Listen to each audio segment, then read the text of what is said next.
안녕하세요, PD입니다. 오늘은 일본 취업하면서 가장 중요하다고 생각할 수 있는 SPI에 대해서 조금 이야기를 해보려고 합니다. SPI가 뭐야? 라고 궁금하신 분들, 그리고 SPI에 대해서 더 자세히 알고 싶은 분들 영상을 끝까지 봐주세요.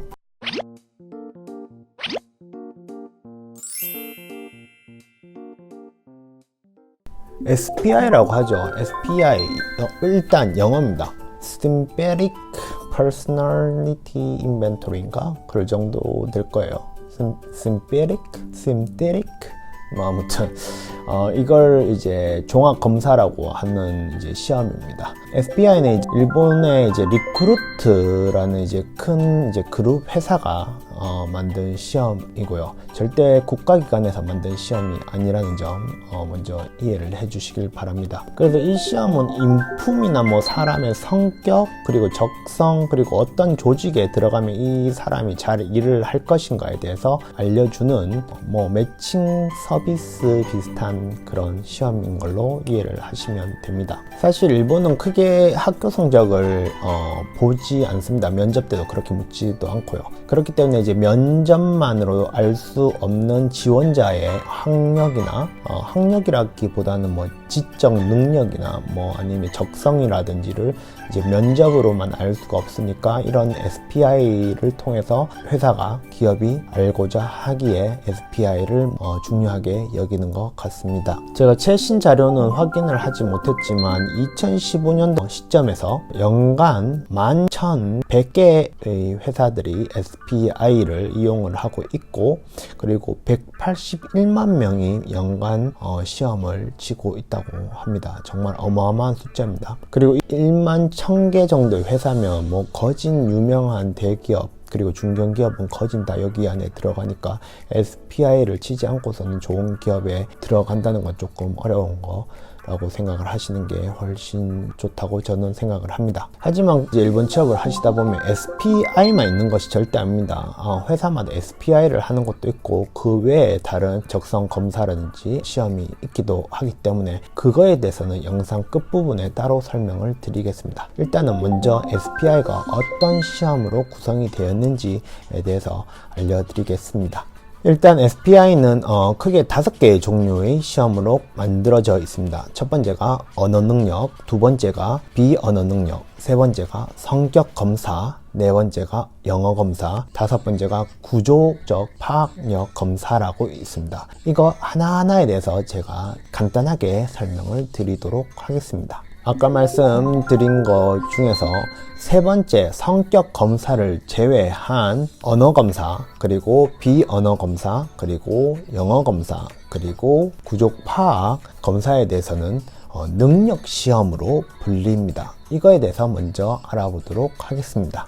먼저 언어 검사는 일본의 중학교 교과서 수준으로 이제 말을 합니다. 일본어입니다. 일본 중학교 교과서 수준의 일본어로 문제가 많이 나오고 어휘도 역시 그 정도 레벨 정도 됩니다. 하지만 이제 일본 아이들도 많은 단어를 기억하고 공부를 하기도 하는데 저도 이제 SPI 언어 부분을 보면서 정말 어렵다고 느꼈습니다. 일단 외국인이 치기에는 벽이 있습니다. 특히 한국에서 일본 대학교를 다니지 않고 바로 일본 취업을 한국에서나 다른 외국에서 도전하는 것 중에서 SPI 언어 부분은 정말 어렵습니다. 그렇기 때문에 저 같은 경우에도 SPI 여기 책들 보이시죠? 책을 이제 언어 부분은 따로 책을 사서 단어를 공부를 하거나 그리고 그런 문제 유형을 많이 공부를 했던 적이 기억이 납니다. 그러니까 여러분도 일본 취업하는데 꼭 SPI가 필요해 라고 생각을 하지만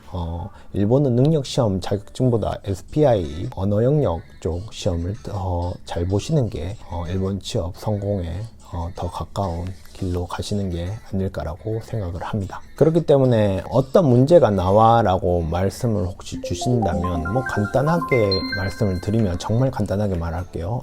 이야기를 하면 너무 길어지기 때문에 자세한 거는 책을 사서 공부를 하시는 게 더 맞다고 봅니다. 크게 한 6개 정도 이제 문제가 나옵니다. 언어 문제에서는 첫 번째가 이제 두 말의 관계에 대해서 문제가 나오고, 그리고 어구의 의미도 이런 문제가 나옵니다. 그리고 세 번째가 어구의 용법, 글의 정렬 방식, 그러니까 글 순서 이제 맞추는 거. 그리고 빈칸 이제 만들어 놓고 거기 빈칸에 들어가는 적당한 말, 단어, 어휘. 그리고 여섯 번째가 이제 장문을 독해하고 그 장문 안에 이렇게 갈로가 쳐져 있어요. 그 장문 안에 갈로 쳐져 있는 것을 메꾸는 그런 시험이 보통 나옵니다. 그렇기 때문에 일단 이제 JLPT N2 정도 따지 않고는 사실 많이 어렵습니다. N3로는 좀 많이 어렵다고 생각을 하기 때문에 N2 어휘 정도 가지고 있으면 언어 부분은 커트라인은 넘기지 않을까, 뭐 개인적인 생각입니다. 아무튼 정말 언어 영역